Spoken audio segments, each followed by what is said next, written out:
How did you do it? Anyone who has been in a relationship for 50 years and decides to let anyone know that fact should expect to hear that question for the rest of their blessed lives. How did you do it? And really, anyone who's been in one for 25 years probably hears that question a lot too.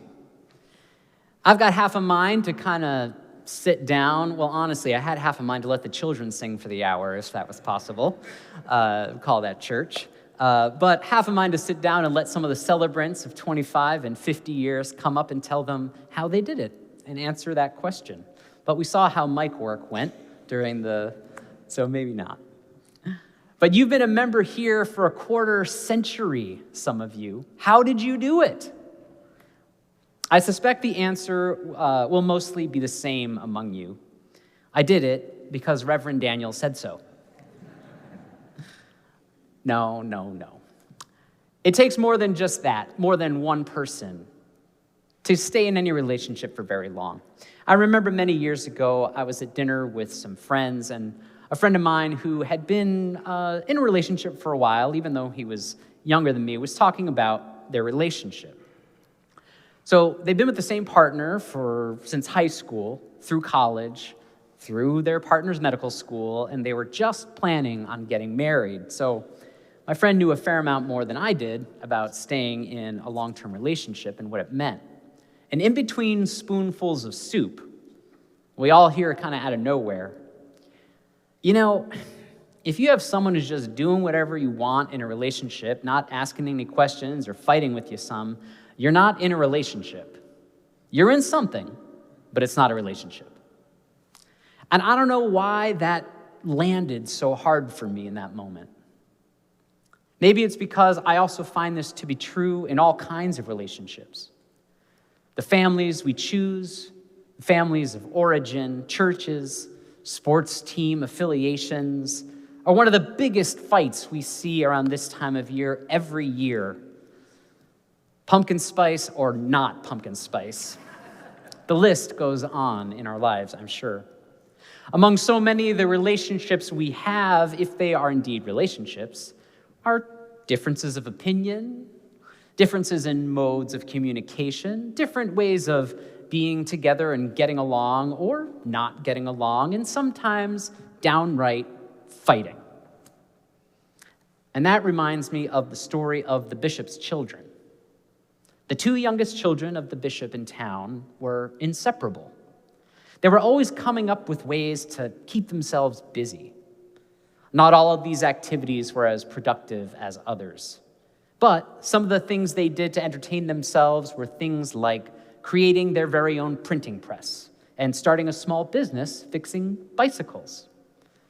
And as the years went on, these two spent a lot of time together. And the bishop's children became famous among their family, among their friends, and in their town.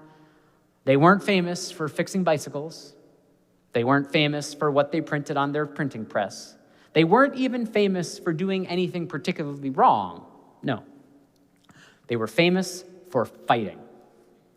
Oh my, did they get into it, those two bishops' children? Of course, it was in their blood because the bishop himself had stacked his own library with works of philosophy and even some works of atheists, and instructed his children to argue with each other about all of the books on the shelf.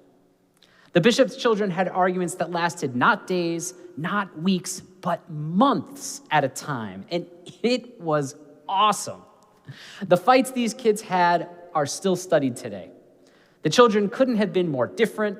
One was always looking for a fight and had a hard time kind of getting along with anyone, but the other was calm, sweet, and kind with most people, and it was only when they kind of got together to try to solve a problem that the sparks would fly.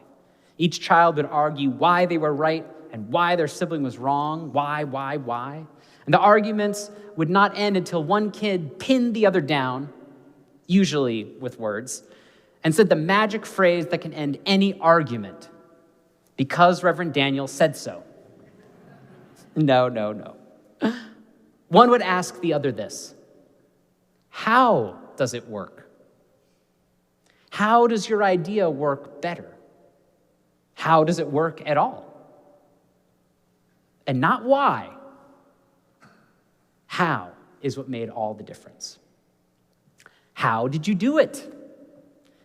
See, we are all, right now, well, whether you know it or not, into our series on ends time here at the church. For the past few weeks, we've discussed the ends of our church as goals or ways that we can practice revolutionary love in our midst. The fifth end of our church is to create opportunities for open, informed dialogue that addresses complex issues of our society and our lives. That's easy, right? We got that. Just the next time you're in the checkout line at Tom Thumb, just turn to the person behind you or next in line and say, it's going to be a while. How'd you like to have a dialogue about complex issues in our society and our lives? Oh, I know, even better. The next time you're on social media or, the comment section of a local news source, just scroll on down to the bottom of the screen right there with the comment section. You can type right in, "Hi, everyone. This looks like a great place to have a dialogue about complex issues in our society and our lives. Who wants to start?" You can send me the screen captures of how that goes. We all know that checkout lines and comment sections of our favorite news site or media outlet are not the places for nuanced, meaningful, and complex dialogue. Because the pitched tone of differing views on virtually any social issue we choose to discuss is higher now than a lot of us can really remember. And it seems like as soon as we get our hearts or our minds around something to work on, something to support, we get set back. Something happens that we don't see coming. Or else something else entirely comes up and demands our attention right then. And it's hard to balance all of the calls for attention, for our concern, for our care right now. We look at our screens or we listen to our radio or whatever new matter we are facing, and we hear about how it is affecting those we love, those we care for. And lately, I don't know about you, I find myself at home or in the car just kind of yelling aloud, "Why would you do that?" Or "Why now? Why at all? Why? There are times I'm worried I'm getting kind of to my wit's end about some things. And Bucky McKeeman's reading made it plain. A lot of the questions that we bring here, to this place, to church, are why questions. Our primal religious selves, he says, enters this cathedral built on the foundation of freedom and asks one of the foundational questions of a faith that treasures the free and responsible search for truth and meaning. Why religion? Why? Why would someone want to demean or hurt another? Why does division grow? Why does fear cloud so much of what we long to see take shape in this world? When so many of the world's great examples of faith teach respect, teach community, teach faith in one another. Why religion? Many believe the word religion comes from the Latin religere. Some interpret this as simply to go through again or to reread. And there's certainly something to a practice where we repeat or deepen. There's something wonderful about rereading a book that we like or a poem we think we know, only to discover something new in it. Every time I read Christian Wyman's poem we heard today, I think I see another one of my friends finding new beliefs. But the interpretation of religere, the linguistic ancestor of religion that I like, is to bind up again, to hold fast. I like that meaning because I know what it feels like when I'm at my wit's end. Because I've felt the heat at the end of my fuse sometimes. Because there are mornings when I feel like I'm climbing up the bald face of a mountain and hanging on to the end of my rope.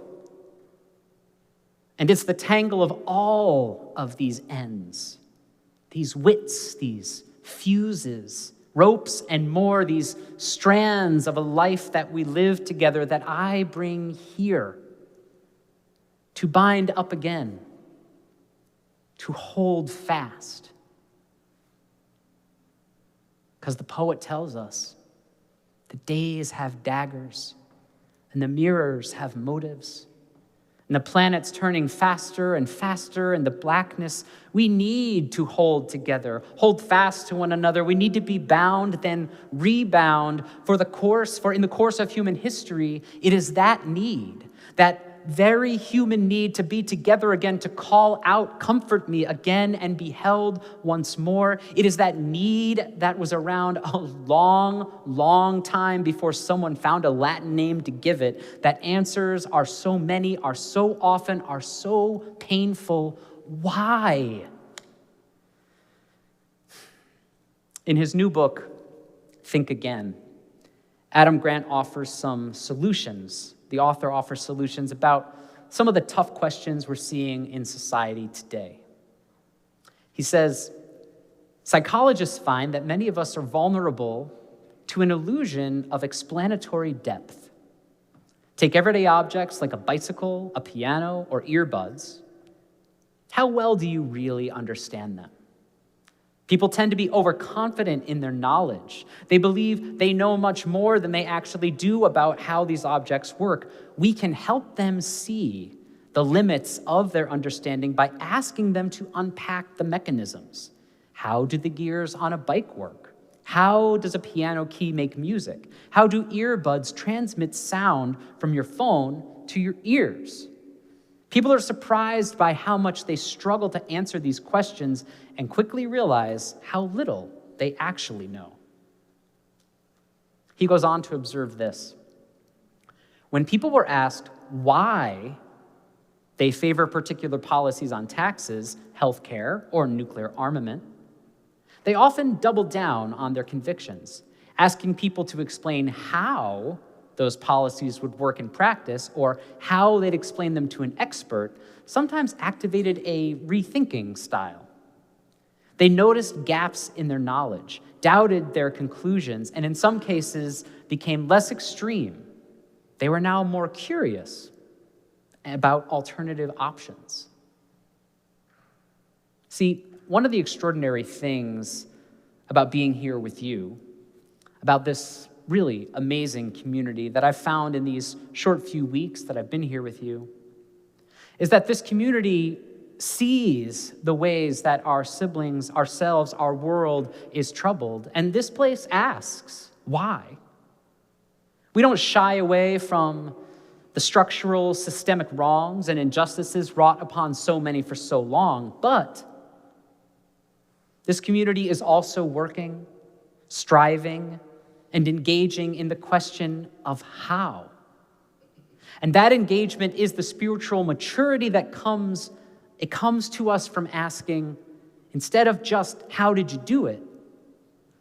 To, okay, here's how we're going to do it. Because this is ends time, my friends. It's time for the weary and brokenhearted, at our wits' end, to find ways of working with others in dialogue about how to engage with the complex issues of our time, and for those at the end of our patience, at the end of our fuse, to reach out to others about the promise of a faith that we cherish. It is ends time, friends, when we move from the worry and the wanting of why to the promise and the power of how. See, the baby kids of that bishop had a real corker once. For weeks and weeks, they argued about why the other was wrong. And then one of the children, maybe tired from the fighting, maybe missing their sibling, maybe just bored, asked how his idea actually worked. And it was this question that led to discussion, innovation, argument, and inspiration, step by step, not all at once, until one kid flipped a fateful coin that decided which of the bishop's kids would take their seat and pilot the first successful powered flight by Orville and Wilbur Wright, the bishop's baby boys, also known as the Wright brothers. Now, I'm not saying that beginning sentences with the word how instead of why is going to fix everything. But I am saying that faith, I am saying that psychology, and I am saying that history tend to show That those of us who think about how we are going to accomplish something, whether alone or with others, tend to have a more meaningful experience in life than those who simply stay stuck at why. The invitation to learn, the calling into understanding, the beckoning into real relationship touches the heart of our primal religious selves, as we were in the beginning and will be until each of our individual ends. And as much as the ends we're talking about today call us to learn how to speak with others in dialogue about the complex issues of our time, and then how to share the promise of our faith with those around us, it is a question about something deeper and even older that we really face. We heard the call from our choir loft over and over, show me how to love, show me to love. And in that command, in that insistence lies one of the greatest gifts we can ever offer someone, not to tell them that we love them, to show them. How did you do it? Well, I showed up the best I could every day, I guess. How did you do it? When it was hard and one of us was hurting, even if one of us stormed out of the room, I still showed them how much they meant to me. How did you do it?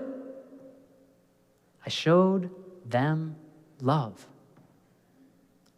Because in the end, friends, from the difference of mind and heart and the fights of ages past, we find our way forward together again.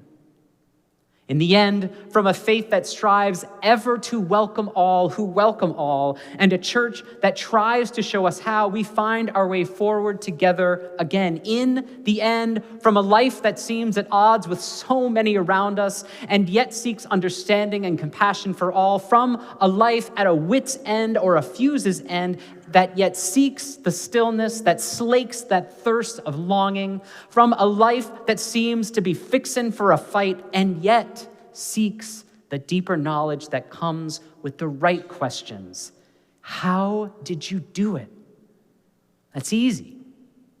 It's ends time, friends. We did it together. May it ever be so. Blessed be, and amen.